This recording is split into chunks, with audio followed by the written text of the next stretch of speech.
sorts of, to all continents, and he asked people, why are you poor?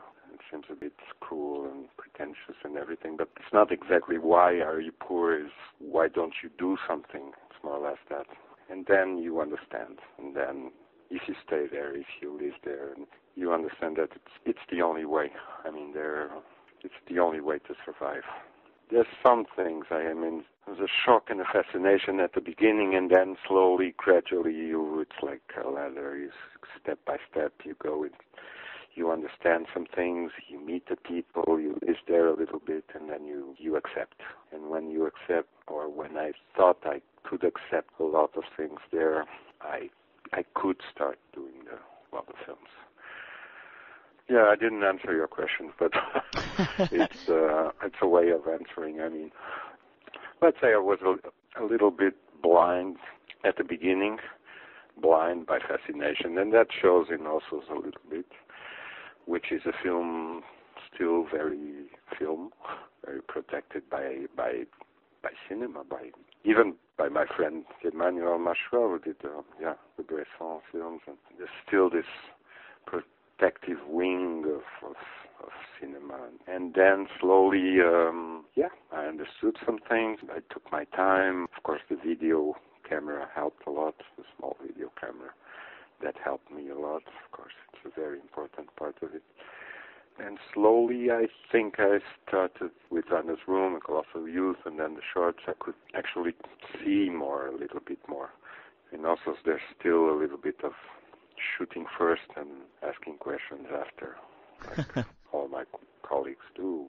And then I tend to ask some questions or talk with them and then make the film. That way, I think you see the movement, you see the passing of time, you see a lot of things. So, yeah.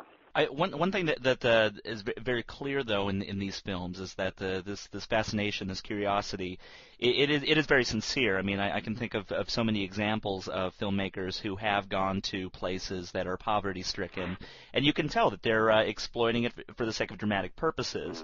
And here, I mean, it's very clear that you've gained the trust of these people, because I don't think you would have been able to get the access you did. But at the same time, I feel like you're kind of you use some documentary techniques, and yet the films aren't documentary. So I'd love to know how you balance the divisions between what's real, what's scripted, and how much control you choose to have beyond where you place your camera. Mm-hmm. Wow, that's very difficult to answer. It's as difficult to answer as answering editing questions, like when you are scrolling. I mean, maybe it is a broad question, and the question is more about just your philosophy in this. A lot of ways of answering, probably none of them. Yeah, one thing I insist all the time is this fundamental, precious element that every filmmaker in the world, except, the few exceptions that exist, try to escape. I think people are a bit afraid of that, and it's understandable.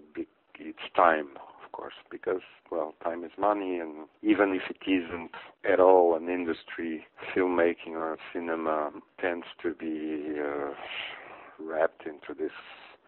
It's a fast machine, it has to move quickly, and then the festivals, and then the DVDs and all the stuff, so people tend to be they're a little bit forced to shoot, not to work, but to shoot, to make films, or to repeat something. I chose the opposite. I mean, I chose to lose time, really lose time. I mean, it took me a year to start the film also, and then it took me almost 2 years to start Vanda, and Vanda took 2 years to shoot, and then 1.5 years to edit, and then Colossal Youth, the same thing or more. And that it's a big, big part of everything, because it gives you another kind of state of mind and patience, and I insist it's closer to some sort of work. I mean, there's very few exceptions. There's some American, of course, mainstream directors, 2 or 3 or 4 Europeans, but there's no filmmakers working every day like in the old days, like in the studio days.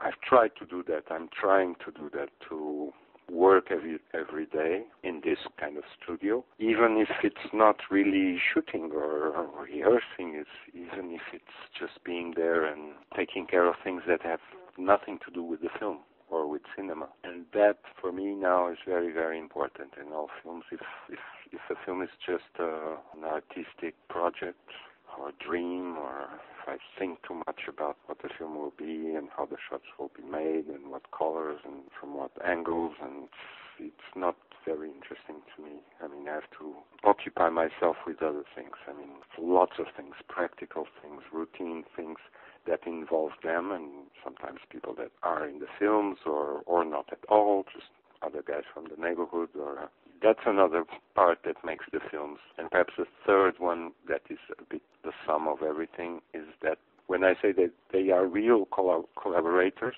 not only because they tell me the stories or they say the lines, and the lines, they have the lines in their heads, we never write a line, but there's a real collaboration behind the camera and in front of the camera. It's also because they have learned from this 10 years or more that we've been working, that I have a feeling that they have learned how a film can be made.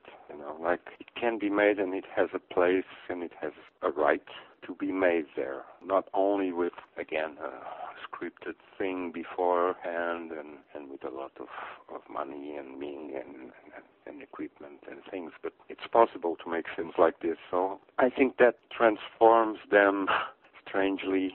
Everybody, I mean, even Vanda, even the people you see and the people you don't see that are also behind the films that I thank, and I have special thanks to everybody on the credits. And they could be producers of the films. They are obviously screenwriters. They are obviously actors, but they can be the producers. I mean, they are the grips, the prop men, and so.